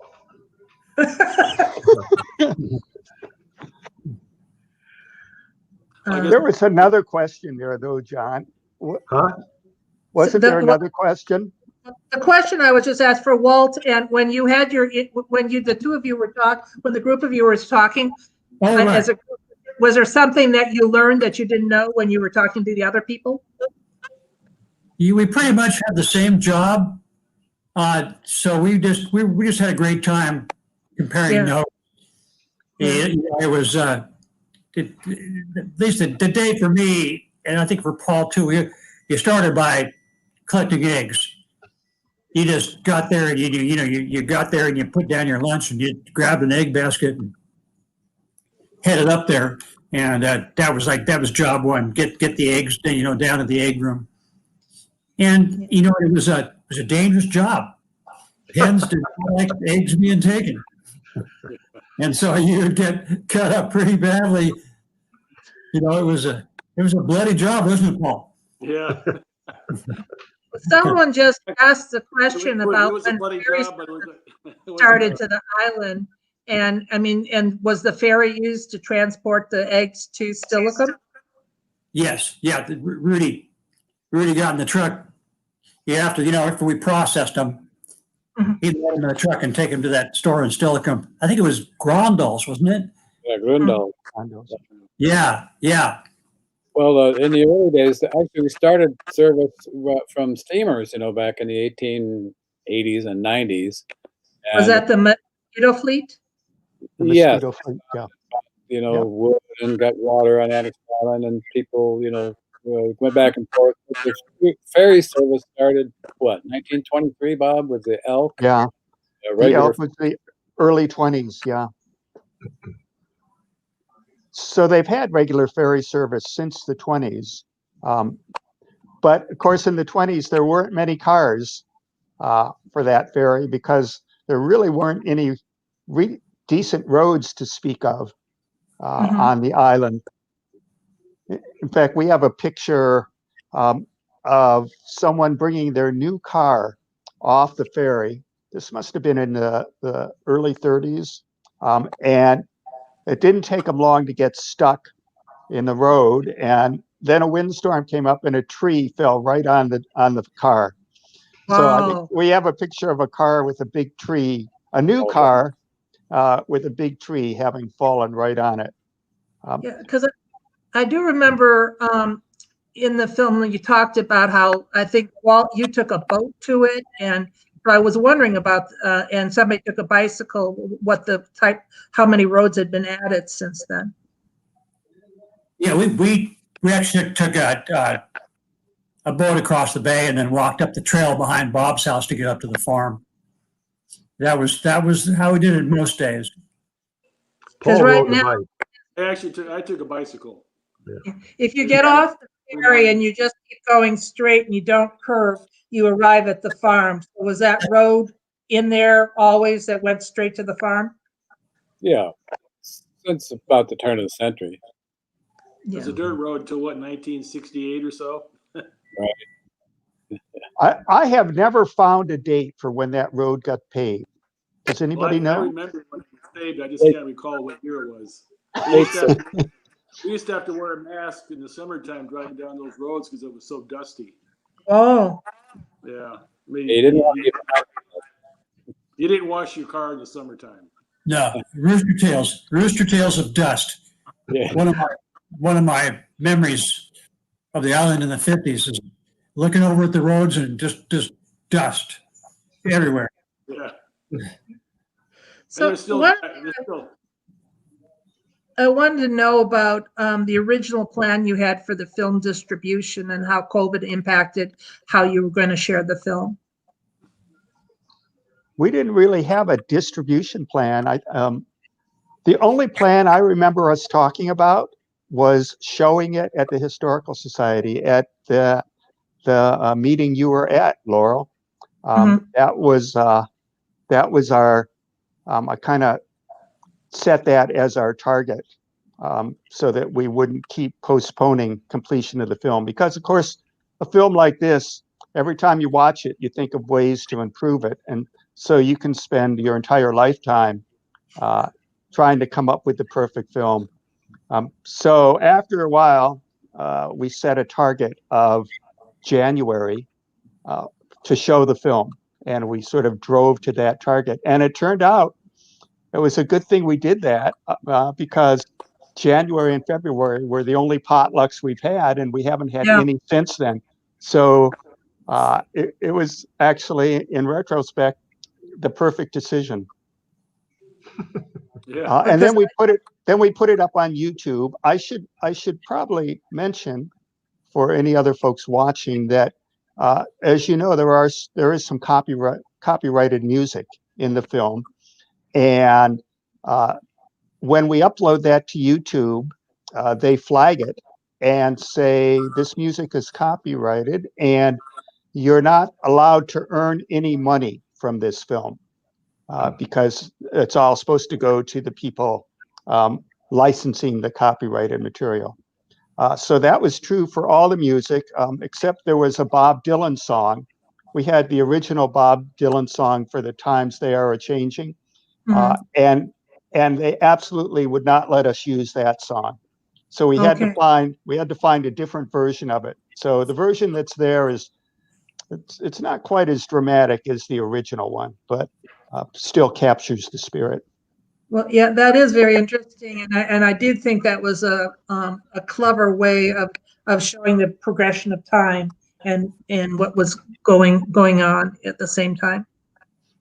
Okay, can you tell me how COVID has impacted the farm and the operation of the Anderson Island Historic Society, with because you showed all the special events you normally have. How have you guys been doing this year? Well, we haven't done any special events. However, we still have done the garden market. So we have a weekly farmers market. which got a little bit, probably there was about 15 or 20 seconds in the video about it. So we have a weekly farmers market where we sell produce and plants from the community gardens and from other stuff that's donated by islanders. That's still allowed, and it's done quite well financially for us.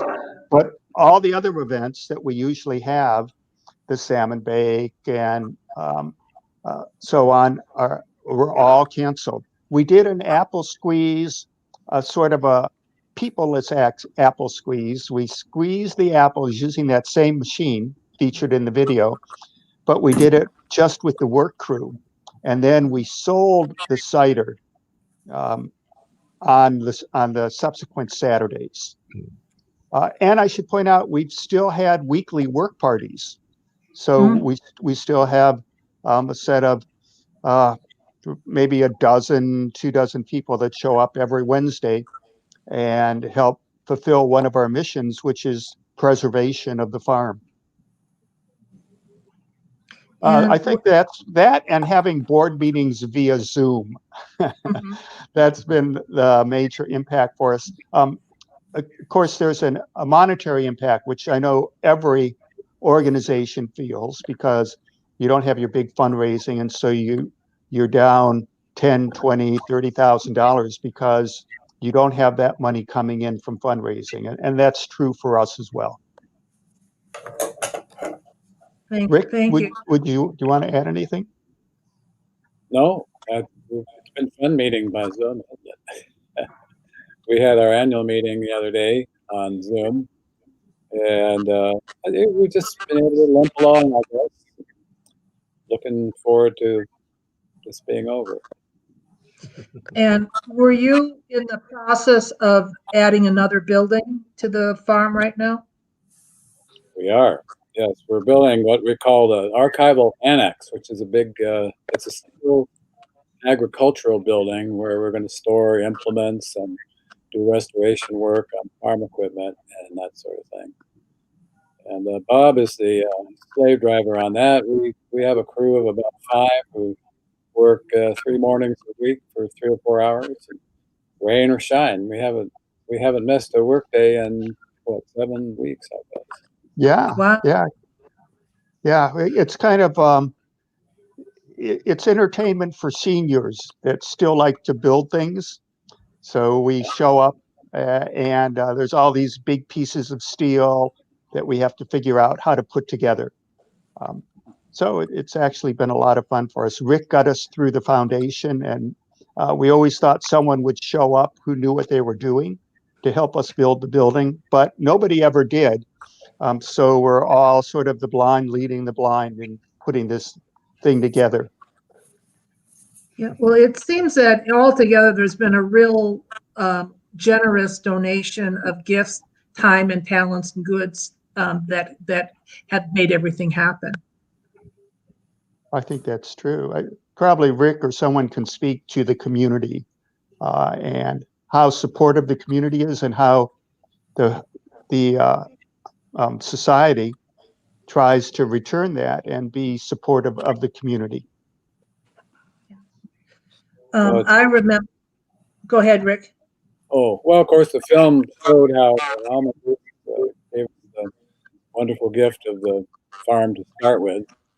And to me, over the years, what's happened is that there's 2 or 3 or 1 or 2 individuals who retired, but they have a lot of energy and know-how and zeal. And for 5 or 6 years, maybe they'll sort of pick up the task of moving the museum forward, and then they hopefully retire and somebody else steps up. So it's been great. We have a wonderful reservoir of young, retired people out here with a lot of expertise and a lot of things to it. So it's uncounted hours that go into maintaining that farm. It's just thousands and thousands of hours every year. You might remember there's a 2 or 3 minute sequence in the movie that is accompanied by Appalachian Spring. And it's a sequence of pictures of all the volunteers at the farm, donating their time for various events, going back from back to 1978, I think, all the way through. And it just bears what Rick said of how there's people always seem to show up to help out. Yeah, and that's part of, I think, the wonderful part of your film is that it serves so many purposes, and to embed that in there, and you have the photographs with the names on them was very helpful. So we just had a couple questions come up. Somebody wanted to know about when the electricity came to the island. 61? 61, yeah. People thought, and that was mainly because they laid cables down, right? Yes. Yeah, there's a 2-mile cable, comes from just by the Nisqually Delta to the south end of the island. And the first cable went in 61. Then they replaced it in 75. Then they replaced it again about 8 years ago, I think, when it broke, and people were without power for several weeks. They brought in generators, and then eventually they repaired the old cable, and then a year or two later they put a new cable in. And there was also the question there about where the water comes from, the fresh water. From the ground. Everyone, there's an aquifer under the island, and people who there's a big development, the Riviera. The Riviera has community wells, and they've spent a lot of time, effort, and money putting a piped water system in throughout sort of the central part of the island. People who are not part of the Riviera, which is most of the people around the perimeter of the island, they all have wells. So everybody is on a well, whether it's a private well or a community well. And for people who have not been there, there are actually 2 freshwater lakes, right? Right. Yes. Some little ponds too. Those are big ponds. Well, some ponds. Colleen, the there lakes, was. Are you guys able to question too? There's a question there. The church they were married in is one that's for sale in Tacoma. I'm not sure who it's referring to who was married. She's probably talking about when John and Alma Maria were married. They were married at the First Swedish Lutheran Church in Tacoma. And that original building was torn down. So what's for sale, I think, is the successor to that down by Wright Park, I guess. So the other thing, can you tell me about the Model T that was in the film? I can tell you about it. Well, in a nutshell, in high school, I was a rather mediocre student. And my dad was really determined that I would do well in school.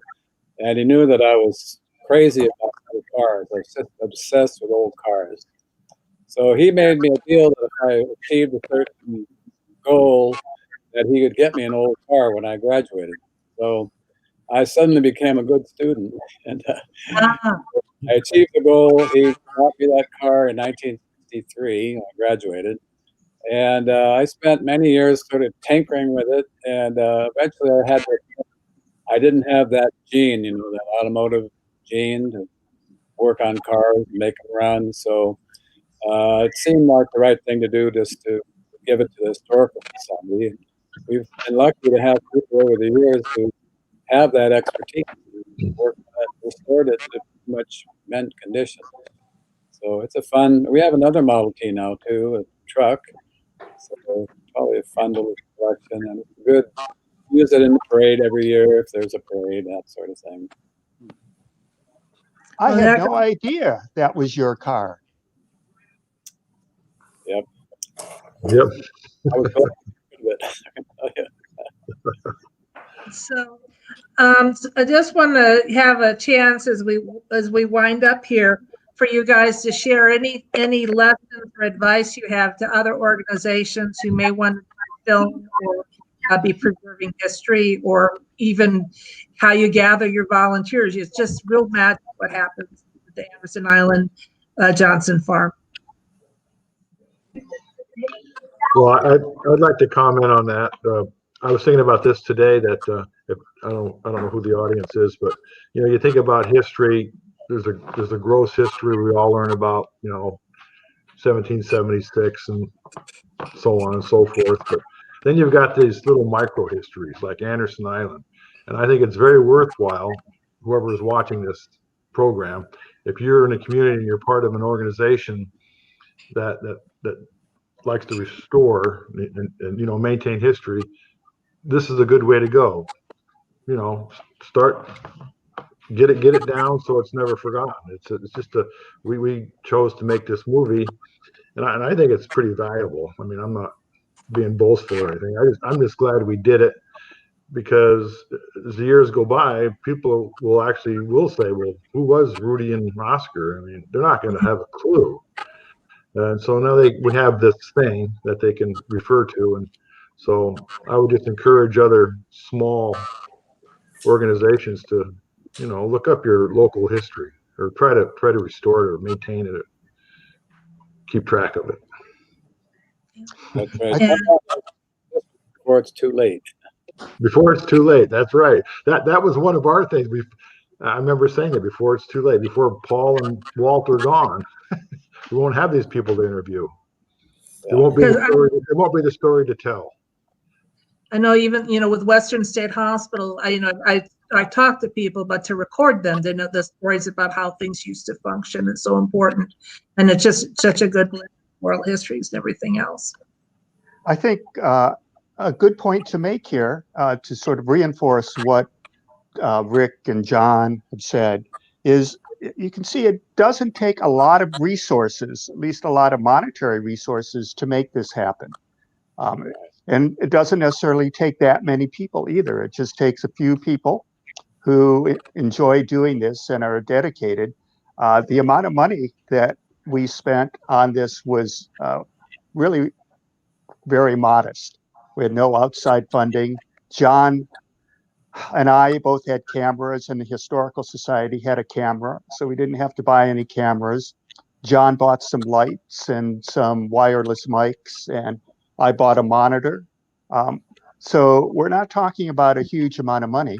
And I should point out the software we used to edit this was DaVinci Resolve, which is a professional quality product with special effects and audio editing and all kinds of things built in, but it's free.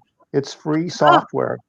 So you don't have to pay 50 or 60 or $100 a month for Adobe Premiere Pro, or hundreds and hundreds of dollars for Final Cut Pro. You can get something that's free and is every bit as good as these other products. So you don't sit back and say, well, we don't have the money to do this, or we don't have the people to do this. You might say we don't have the time to do this, but people and money really shouldn't be something to stop you. And Chris just put up for us the website there for the Da Vinci design. Well, it's been wonderful.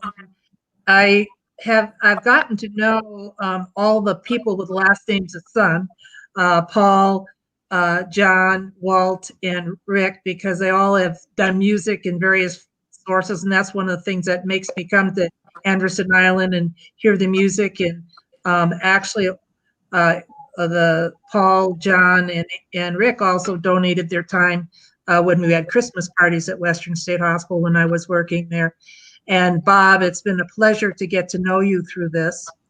And we thank you so much. And we, I don't know if Chris is going to come back on to say hello or not. Yeah. Just to thank you guys all for not only putting the film together, but sharing your time with us tonight and answering those questions for everyone. Great. You're welcome. Hey, we're Well, looking at some other movies, huh? On behalf of the Historical Society, we thank you all very much and wish you all the best. Okay. Thank you, everyone. That's a good work. Thank you. And with that, we're signing off. Okay.